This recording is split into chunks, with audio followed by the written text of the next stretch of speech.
Now, if we had that evidence and that information when we were confronting Flint, that would have been a very different conversation. Totally. But the arrogance in which he distributed that fake information was it's disturbing. It sucks when people just want to win and they don't want to get to the truth. It does. And the truth is it's very fascinating. Getting fact-checked by Joe Rogan has to be one of the lowest points of anyone's life. But if you're a career academic carrying on your father's name around the globe, digging up trenches, searching for Earth's long-lost deepest and darkest secrets, there's basically nothing worse. Flint Dibble, aka Flint Dibble, found himself the target of the top 250 Mean Girl in Chief this week during the latest episode of JRE with regular guest Graham Hancock, and Joe didn't even need an invitation. What's happening? Good to see you too, Joe. I watched episode 1 and I'm into episode 2 of your new season. Looks fantastic. Looks awesome. Fantastic information. But before we do anything, I think we should probably address what we know now about the debate that you had with Flint Dibble. Yeah. So that was the last time we were here. It turned out he played fast and loose with the truth and distorted quite a bit of information that were some key points that you had discussed. So this was obviously something Rogan wasn't happy about. He wasted absolutely no time in calling Flint Dibble a straight-up liar and even accused him of manipulating facts and figures to support his own narrative. And the magnitude of the occasion wasn't lost on Joe's audience. People in the comments provided a timely and accurate account of the events unfolding in real time. UFC 330, Dibble versus Hancock live from Göbekli Tepe. Flint Dibble is wringing the sweat out of his Indiana Jones hat as we speak. Hancock? Flint Dibble right now, probably. 27 missed calls from Flint Dibble. This podcast is the origin story for Flint Dibble becoming the Joker. And my personal favourite, Flint Dibble. 1% Flint, 99% Dibble. Fucking brilliant work right there. But let's stop goofing around and get down to it. Rogan's main issue was with Flint Dibble's account of shipwrecks and how well they preserve over thousands of years. For those of you who saw my previous video covering Graham Hancock and Flint Dibble's debate on JRE, this will refresh your memory, and for everyone else, let's get you up to speed. Graham Hancock's central theory is that there was an advanced ancient civilization that existed around 12,000 years ago.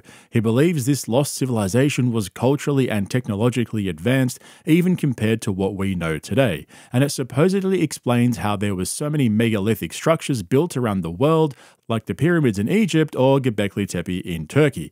Thanks to this lost culture's sophisticated engineering and astronomical alignment, they were able to build these structures that still defy explanation to this day. However, conveniently, this lost civilization was apparently destroyed by a cataclysmic event like a comet hitting the Earth or a bunch of floods around the world, which would seem to explain why there's almost no evidence that they ever existed. Except, hang on, no, wait, there is actually evidence. Graham believes the various myths and legends from indigenous cultures around the world of giants and even aliens bringing science and knowledge to their cultures is evidence that they were visited by some of the very few survivors of this orgasmic event. And so archaeologists like Flint Dibble disagree with Hancock's theories because they believe there is insufficient evidence to support such an outlandish theory. One of the things that Flint Dibble pointed to was a lack of shipwrecks from this ancient period, who, according to Graham Hancock and many others, had advanced seafaring abilities. He greatly inflated the amount of shipwrecks that have been discovered. The oldest shipwreck that we are currently available, it's about 4,000 years old? About 6,000. 6,000? The Dokos shipwreck. But there's nothing left of the ship. No. And this is what's important. What he was trying to say was that it would be preserved by the cold water. That turns out to not be the truth at all. The only thing that's left is pottery and coins and things of the like. Yeah. And especially when you consider the possibility of ships having gone through a cataclysm. Not a single ship has survived to testify to that. Same with Australia. 50,000 years ago, human beings got there, and even at the lowest sea level, they would have had to cross about 90 kilometers of open water and in large numbers. And again, no ships have been found to testify to that, yet archaeologists accept that they got there by ship. So to say that we haven't found any ships from the Ice Age is not really evidence about anything. So basically, Rogan and Hancock are saying that the earliest known shipwreck from around 6,000 years ago is so poorly preserved that it makes sense why there are no discovered shipwrecks from 12,000 years ago. Therefore, Flint Dibble's criticism that there should be shipwrecks from their ancient civilization is completely redundant, and he's a liar and he's manipulative, etc., etc. People like Flint just out and out lie to try to dismiss these things. It was most unfortunate. I think he let archaeology down very badly in the way that he manipulated that debate. Flint Dibble wasn't going to take this lying down. He made an appearance on Decoding the Gurus today and hit back at both Rogan and Hancock. He accused me with the shipwreck thing where he says, well, but in the Ice Age, we do have evidence of humans moving overseas with ships, and we don't have their ships, oh, yes, right? He did raise that and as so, well. But the reality is, this is disingenuous because the way archaeologists hypothesize about those ships is they're basically rafts or canoes. So they're not going to be distinguishable from just logs that we do get, because organic material does preserve underwater. In many different contexts, it can. Our earliest example of human-modified wood dates back 180,000 years ago from a waterlogged context in Africa, for example. Wood can preserve. But the thing is when you're talking about very simple craft, rafts, just tying logs together, or a dugout canoe, that type of thing, that's not going to be easy to distinguish once it's degraded some. And so, sure, we've not found any Ice Age ships, but that's because we don't think they built Ice Age ships. On the other hand, he's talking about a civilization capable of traveling across the Atlantic, if you see what I mean. That's going to require a very different kind of ship that should show up in the archaeological record underwater in some form or another, especially out of the 250,000 that have been documented. So I'm not here to tell you guys who's right or wrong. Clearly, I have no fucking idea. I'm just some dude on the internet, right? Now, this might surprise a bunch of you, but in this whole situation, I actually agree with Joe Rogan. I really think Flint Dibble fucked up here, so let me explain what I mean and hopefully it makes sense. Flint Dibble should have never done the debate in the first place. That was his first mistake. Rogan has been close friends with Graham Hancock for years. In fact, Hancock's first JRE appearance was way back in 2012 on episode 142. The internet has been a very fascinating thing for me in the many years that I've been on it. But one of the most fascinating things about it is the ability to get in touch with people that if you were younger, like a long time ago, there was no chance I would be able to sit down with you and do a conversation. Graham Hancock is probably the one guy who's influenced my view of history more than anybody ever. It's from this book, Fingerprints of the Gods. You have spent an enormous chunk of your life uncovering all these different structures and all these different monuments and all these different things that you attribute to a lost era. So he was always going to side with Graham, and this is also a criticism I have of the various guests that have gone on JRE over the years, attempting to actually discuss facts and figures in an effort to clarify a theory or explain their area of expertise. That's not what JRE is. It's never been what it is. Can I interrupt you? How old is that image, the image that you just showed? It's from like the 14th century BC. Okay. 14th century AD, you mean? AD, sorry, yes. I misspoke. Chill. Rogan claims to be in search of the truth, but he really isn't. To me at least, he wants to discuss alternative theories and give them a voice just because he finds them interesting. And I don't think there's anything wrong with that. I mean, this is all entertainment after all, right? Who's seriously tuning into JRE for the accurate and well thought out theories that are backed up by comprehensive studies and evidence? I mean, this is the guy who brought us fucking Alpha Brain.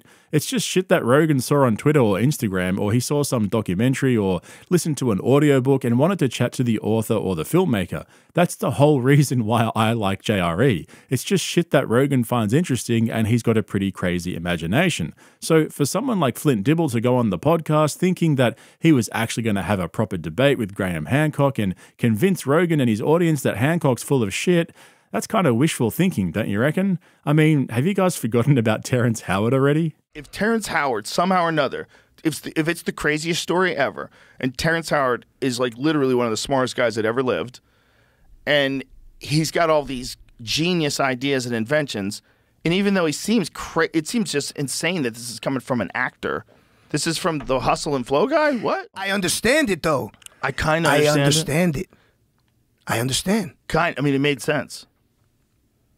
To me, He's making sense. me believe. Did Flint Dibble really think that Rogan was going to give him a right of reply after the first debate and have him on again? Fuck no. Graham Hancock's new season of Ancient Apocalypse just dropped on Netflix, and he came on to JRE to promote it, as if Rogan's going to get Flint Dibble on to fact-check Hancock while he's promoting his new show. I hope that people will enjoy the show and express that enjoyment. That would be really, really helpful. I know they will. I know they will. And the final thing I want to say is thank you to Keanu Reeves.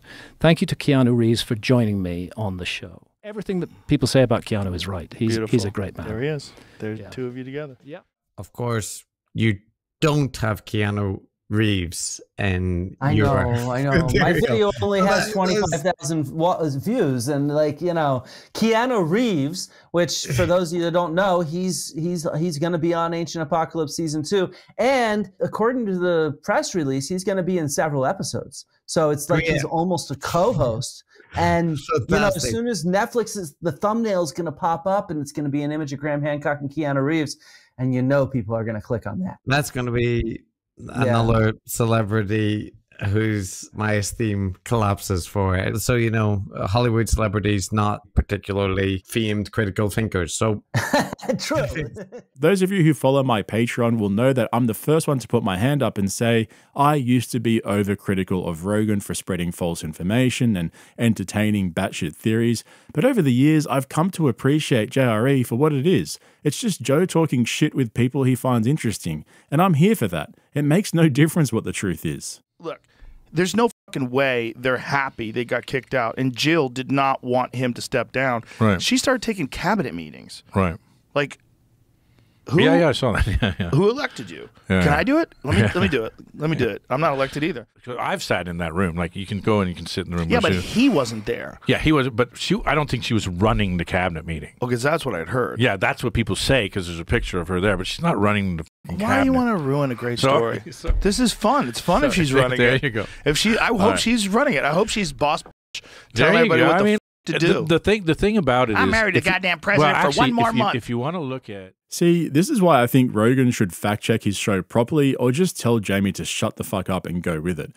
But anyway, here's the problem. What happens when Rogan takes himself too seriously and actually thinks he's in search of the truth? It's just very unfortunate when you have a debate and one person is an expert and they're not truthful.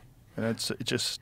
I think it's very bad. I think it's very bad for archaeology. It is, because it reinforces all the things that you've been saying. I think instead of, smearing people who talk about the possibility of a lost civilization, or people who even talk about aliens, I think instead of smearing them, archaeology should understand why people are asking those questions. And people are asking those questions because they're not satisfied with what archaeology is offering. It's not providing a nurturing, satisfying resolution to many of the problems that come from the past. Often misrepresented as saying that somehow I've proved that a lost civilization existed, and I don't claim to have proved that. What I do say is, join me on this journey. There are mysteries in the past. Let's see if they're explained by archaeology or if they're not explained. And I found quite a number that are not explained by archaeology, and that's particularly to do with astronomical alignments, with traditions that are shared all around the world.